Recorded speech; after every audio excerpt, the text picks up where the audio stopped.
Olá, queridos irmãos, irmãs, amigos e amigas. Estou tão feliz mais uma vez de compartilhar o Evangelho com vocês. Nós estávamos estudando Doutrina e Convênios 30, era final de dezembro de 1831.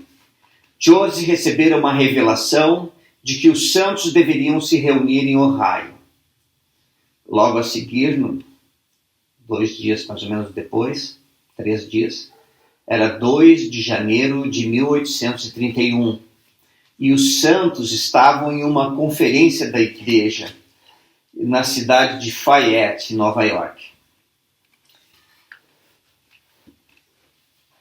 Durante a conferência, os santos estavam desejosos de saber mais sobre o assunto da reunião lá em Ohio. E então Josi inquiriu ao Senhor, e ali na frente de todos eles ele recebeu uma revelação dos céus.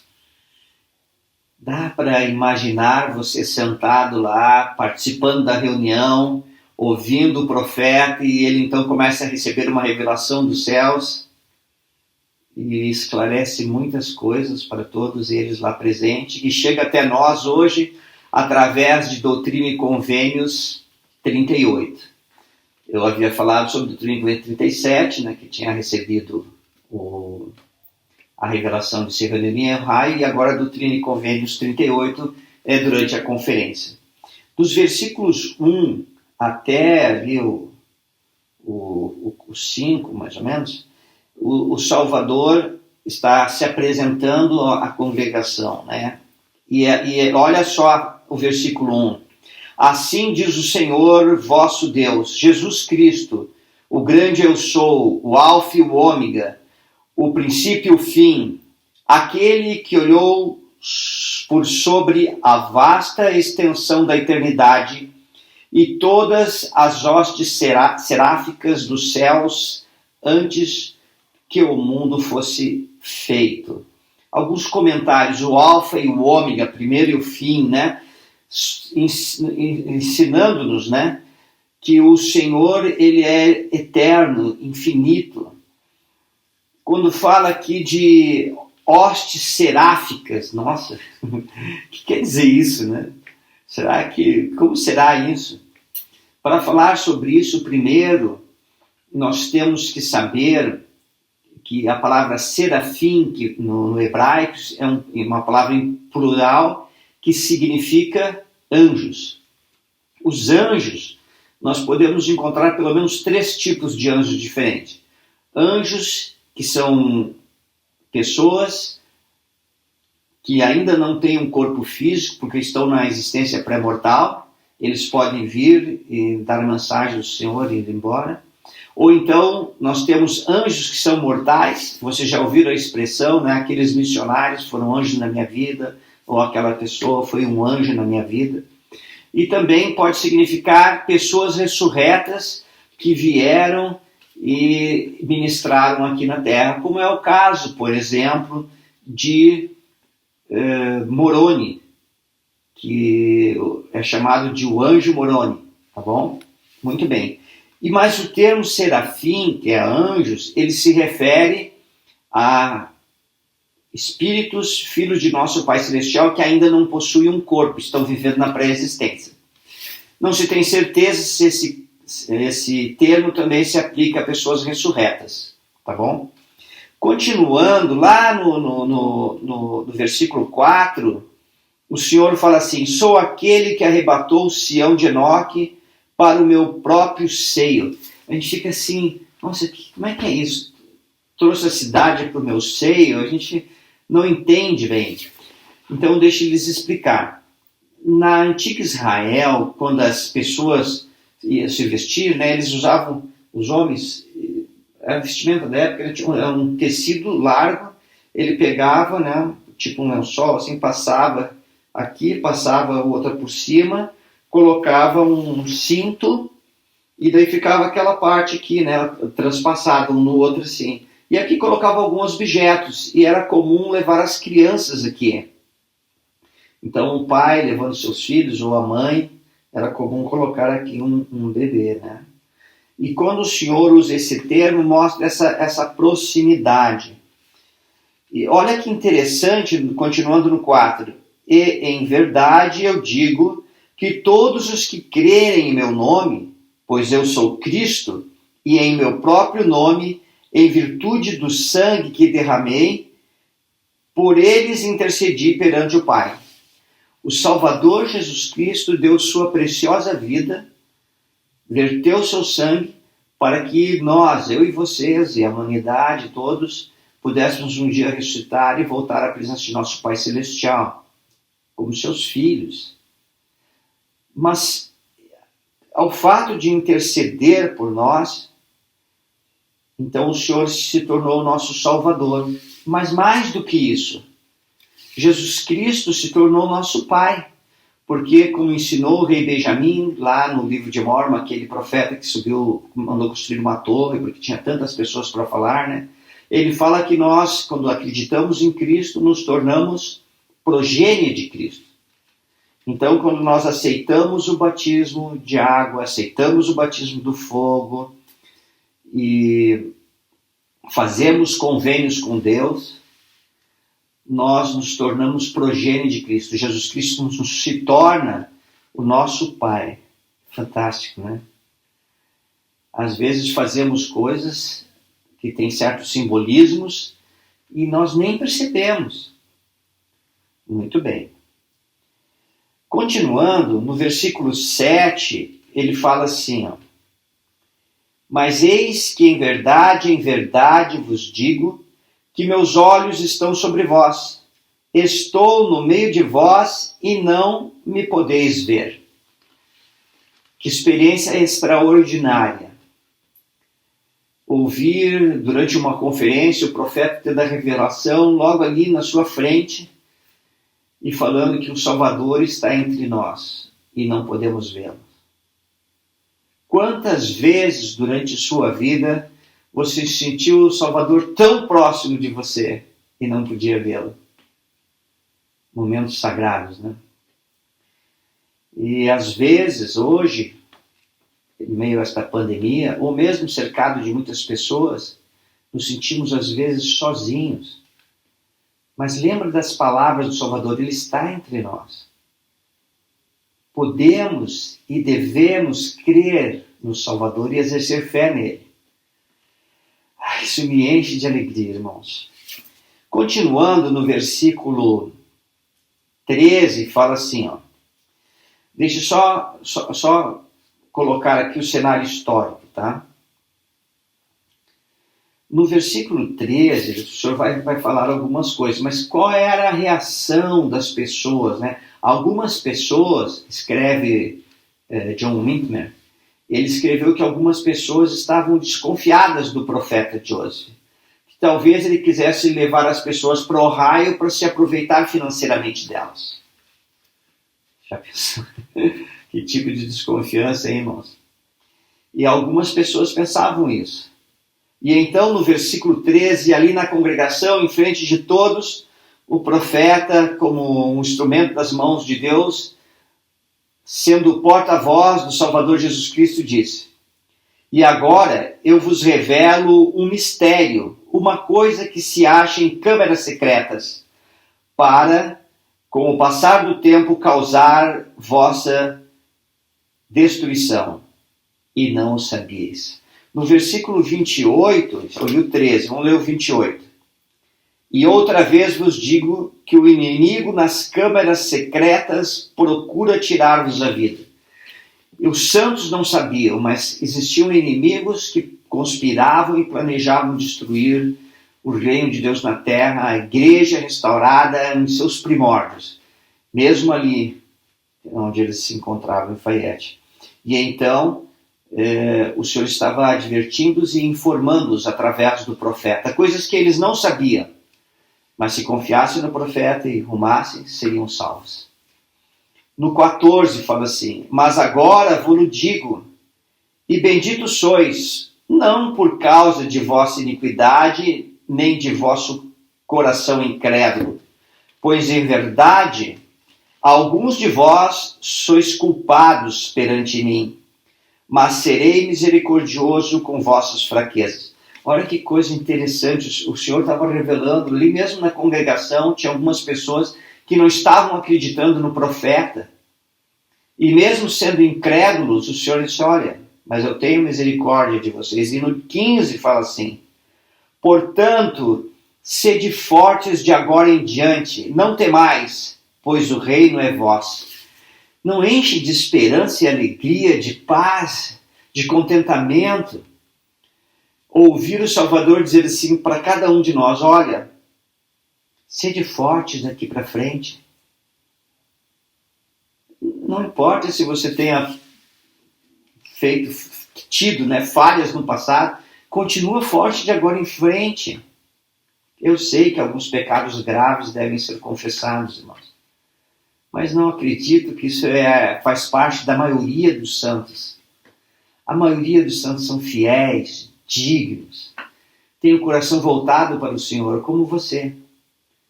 E o Senhor está dizendo para todos nós, de agora em diante continua firme, porque o reino é vosso, está aqui. Continuando, ali dos versículos 17 até o 25, o Senhor ele começa a falar de bênçãos que virão e de como as pessoas receberiam essas bênçãos, e refere-se à terra, e diz assim, 17, e fiz rica a terra, e eis que é o meu escabelo, onde coloco os pés no descanso, portanto sobre ela tornarei a ficar de pé. Jesus Cristo falando. E agora vos ofereço e considero apropriado dar-vos maiores riquezas, sim, uma terra de promissão, uma terra que mana leite e mel, sobre a qual não haverá maldição quando o Senhor vier. Irmãos, olha que coisa que o Senhor está revelando. O Senhor já havia falado, ensinado, que a Sião seria edificada.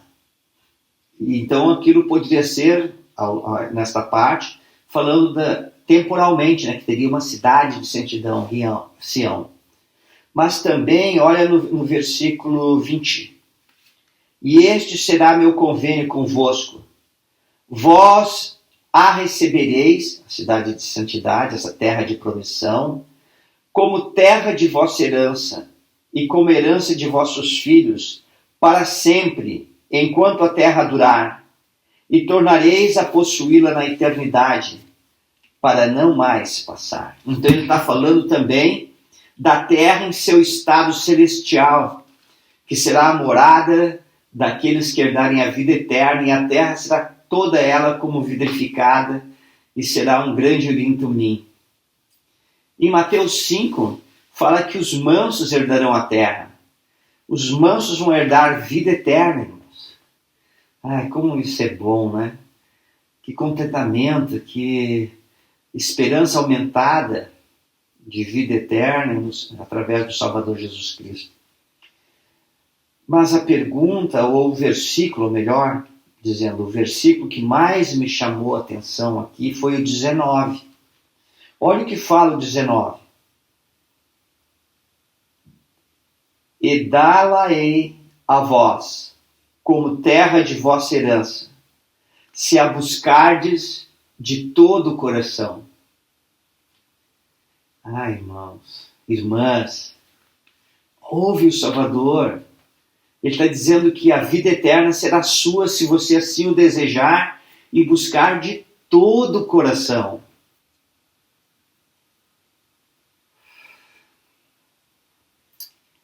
Que coisa extraordinária, não é? Saber que poderemos ser herdeiros da vida eterna se a buscarmos de todo o coração. Fico pensando, né? Será que eu tenho buscado de todo o coração? Tenho voltado toda a minha vida para ser herdeiro da vida eterna? Estou disposto a pagar o preço? Estou disposto a ofertar toda a minha vida ao Senhor como dádiva, como fala em Ônimo, no versículo 26.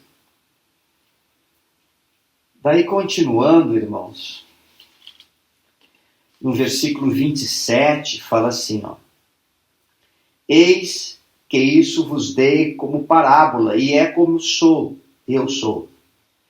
Digo-vos, sede um, e se não sois um, não sois meus. Eu fico pensando nos convênios que nós fazemos com o nosso Pai Celestial, com Jesus Cristo, ao nos batizarmos, de tomar sobre nós o nome de Cristo, servir de testemunho em qualquer lugar que nos encontramos. Quando fazemos convênios com Deus, quando realizamos estas ordenanças, recebemos poder do céu em nossa vida. Gosto muito, aprecio tanto a doutrina do batismo.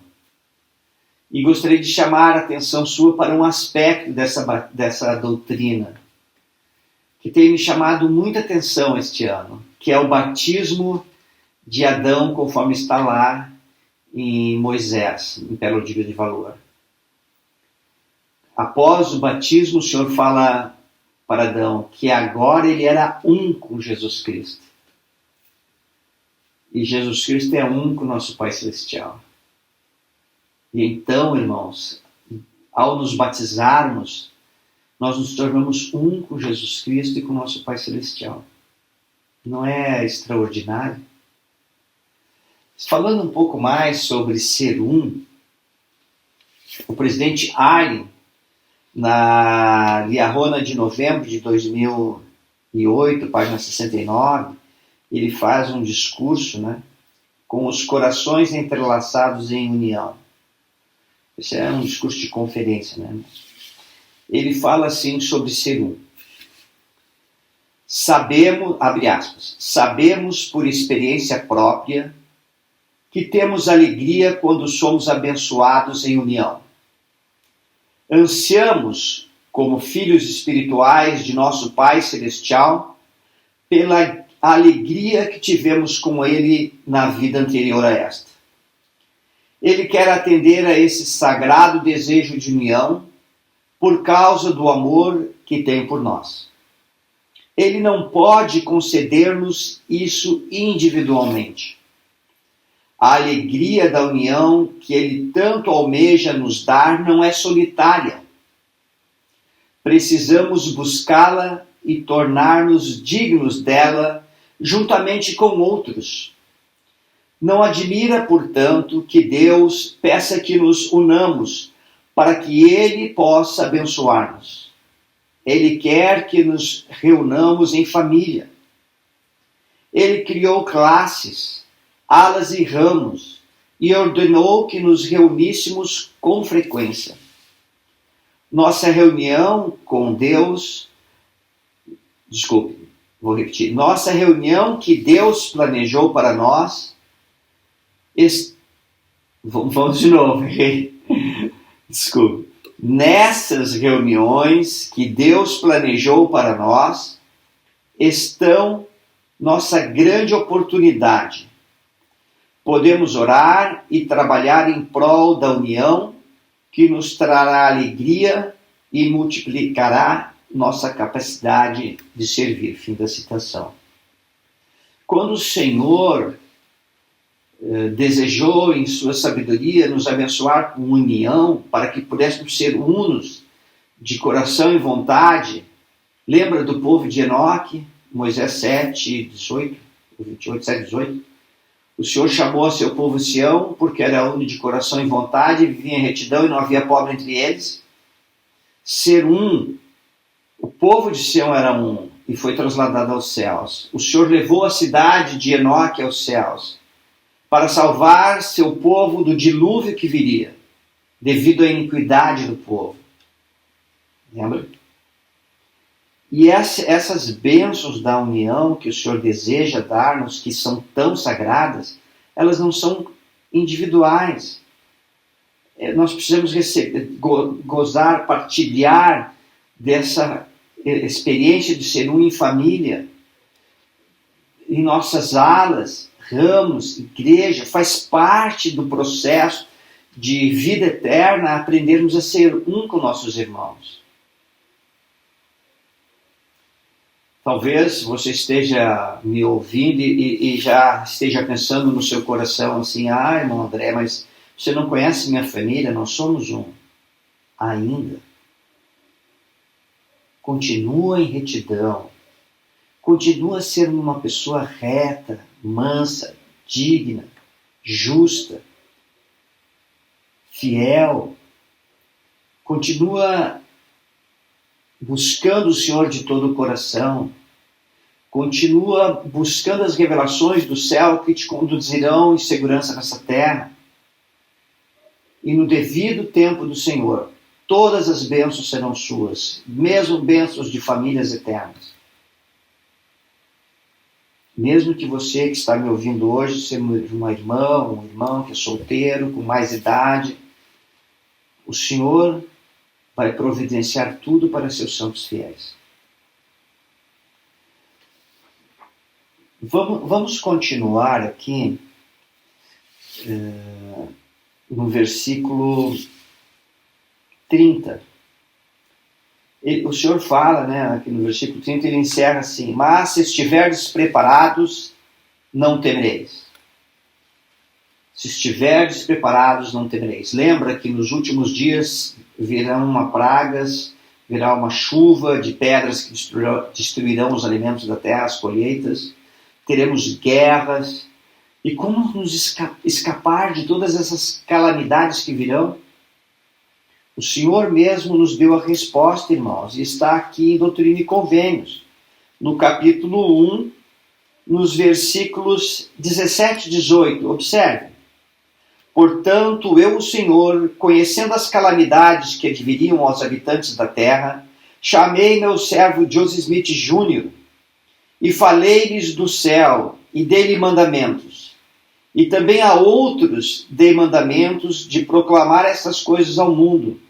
E tudo isso para que se cumprisse o que foi escrito pelos profetas. E continuando no versículo 37 e 38, fala assim: examinai estes mandamentos, porque são verdadeiros e fiéis, e as profecias e as promessas neles contidas serão todas cumpridas. O que eu, o Senhor, disse, está dito, e não me desculpo. E ainda que passem os céus e a terra, minha palavra não passará, mas será toda cumprida, seja pela minha própria voz ou pela voz de meus servos, é o mesmo. Se quisermos, irmãos, se desejarmos ter segurança nesses dias e nos últimos dias, ou nesses dias que antecedem a segunda vinda do Salvador, em que o mundo estará revolto, temos que dar ouvidos às palavras dos profetas vivos. Testifico que José Smith é um profeta de Deus. Testifico que o presidente Russell M. Nelson é o profeta do Senhor para os nossos dias. Nós temos um profeta vivo. E se temos profetas vivos, então temos tudo, porque o Senhor irá conduzir seu povo em segurança nesta vida. Você já parou para pensar quão afortunado é? Já agradeceu inúmeras vezes? Ampliou sua visão sobre essas possibilidades que se descortinam à tua volta, à tua frente, por termos um profeta vivo? Muito bem. Mas falando sobre estar preparados, o elder Eliton Perry, um apóstolo, membro do Coro dos 12 Apóstolos, que viveu entre 1922 e 2015, então, portanto, ele já faleceu. Ele, na Rona de janeiro de 1996, ele deixou uma mensagem, cujo título era: Se estiverdes preparado, não temereis. E ele fala algo bem importante para cada um de nós. Vamos ver aqui, abre aspas. Observamos dia a dia uma inflação altamente flutuante, guerras, conflito entre pessoas, desastres de âmbito nacional, variações nas condições meteorológicas, inumeráveis influências de imoralidade, crimes e violências, ataques e pressões sobre famílias e indivíduos, avanços tecnológicos que tornam certas profissões obsoletas e assim por diante. A necessidade de preparação está muito clara. A grande bênção de estarmos preparados liberta-nos do medo, conforme nos é garantido pelo Senhor em Doutrina e Convênios. Se estiverdes preparados, não temereis. Doutrina e Convênios 38 e 30. Assim como é importante nos prepararmos espiritualmente, precisamos também nos preparar para as necessidades materiais. Cada um de nós precisa dedicar algum tempo para se perguntar: que preparativos devo fazer para cuidar de minhas necessidades e as de minha família? Fim da citação. Eu fico imaginando aqui, irmãos, a nossa preparação. Fico pensando, isso pode e deve acontecer em todas as épocas da vida de uma pessoa, em todas as fases, seja jovem ou de mais idade. Eu fico pensando num jovem de 16 anos, fazendo seminário hoje, alegre, feliz, e jogando seus games, estudando, despreocupado, comendo muito. Os jovens são bem comelões, especialmente os rapazes. Tenho 4 meninos e uma menina. Claro que o meu bebê já está com 30 anos, são casados, a maioria deles. Mas fico voltando para este rapaz, um rapaz de 16 anos. Vamos pensar só um pouquinho à frente, daqui a 5 anos. Daqui a 5 anos, este bom e fiel menino já terá cumprido uma missão de 2 anos de tempo integral e já terá retornado da missão e já terão se passados mais 2 anos da missão. Provavelmente já estará casado ou quase se casando. Imaginou isso? Como é que você vai sustentar sua família? Como é que você vai se sustentar? Que profissão você tem? Como você vai passar os longos anos que terão pela frente nesse processo de trabalhar, de alcançar sua autossuficiência? Esse processo aconteceu comigo quando eu tinha 16 anos. Foi a primeira vez na minha vida que eu senti a influência do Espírito Santo como um raio. Tocou todas as fibras de meu ser. Mas eu não sabia que era o Espírito Santo. Os meus pais, eles se separaram quando eu tinha 1 ano e meio de idade. Portanto, eu fui criado pelos meus avós paternos. E eu sempre fui muito protegido devido à separação dos pais. Os meus avós, os filhos já estavam todos casados ou casando. E então eu recebi muito amor, o amor que era dado para os filhos se concentraram na minha pessoa, né? Então eu fui muito protegido pelos meus avós paternos, o Valdo, a Vozeira, né? Vozelina, a quem eu amo tanto de todo o meu coração. E foi assim comigo. Então eu estava com meus 16 anos, eu nunca havia trabalhado, eu só estudei, ou só estudava na época, e eu amava jogar futebol. No domingo era um dia maravilhoso, porque eu jogava na várzea, né? Futebol de campo, e lá no Rio Grande do Sul. Lá por umas 9h30, mais ou menos, 10 horas, eu jogava uma partida no time dos meninos, né? A gurizada lá. Então eu jogava 90 minutos, era capitão do time. Então entravam os veteranos, nós almoçávamos, tudo lá no clube, né?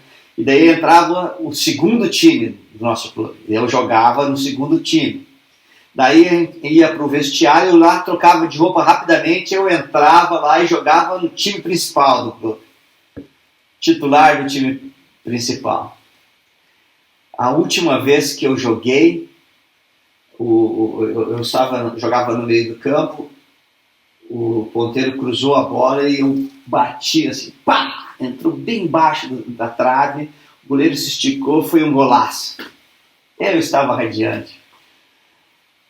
Não sei se foi naquele dia ou naquela semana, o meu avô teve uma conversa comigo. Ele falou assim: olha, André, você já está no segundo ano, né? Segundo grau. No ano que vem você completa os seus estudos, daí você vai arrumar um trabalho e você vai poder então pagar a tua faculdade. E eu estava ouvindo meu avô, foi como que um raio me pegasse. Eu fiquei assim, trabalhar? Eu pensei, nossa, eu não sei fazer nada, o que eu vou fazer para ganhar dinheiro? Só sei estudar. E naquela época, lá na minha escola, tinha passado uma conversa assim, dos meninos, né, que tinha um concurso para ser militar. Eu disse, o que precisava fazer, né? Eles falaram, tem que passar numa prova aí, né, que o Brasil inteiro faz. Tá? Eu disse, eu vou fazer isso, eu só sei estudar, como é que eu vou ganhar a minha vida, né? E aí eu não fui mais jogar bola. Aquele gol praticamente foi minha despedida dos campos de várzea, mas como eu gostava de jogar futebol. E daí eu estudei muito, muito e consegui ser aprovado no concurso público e então iniciei a minha profissão como militar da aeronáutica. Fui para a cidade de Guaratinguetá, na escola de sargento da aeronáutica, e no primeiro ano que eu estava lá, eu conheci a Igreja de Jesus Cristo dos Santos Últimos Dias. O irmão Expedito José Saraiva foi quem estendeu a mim o convite para que eu pudesse ir na igreja que ele frequentava. E isso mudou minha vida para sempre, irmãos. Eu sou tão grato por naquele dia, naquela conversa com meu avô, ter sentido o Espírito tão forte que eu tinha que fazer algo. E hoje aqui, conversando com vocês, e talvez uma classe do seminário possa estar ouvindo, ou algum jovem em idade de seminário possa estar ouvindo, gostaria de fazer essa pergunta que o presidente, Eliton Perry fez. Que preparativos devo fazer para cuidar de minhas necessidades e as de minha família? Agora é com você, né? Tá bom? Irmãos, já estou encerrando aqui. No versículo 32, o Senhor explica por que deveriam ir para Ohio.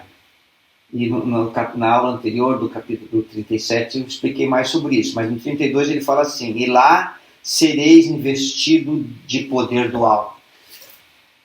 Lá seria edificado um templo ao nosso Deus, que é o templo de Kirtland, onde o profeta seria investido de poder dos céus.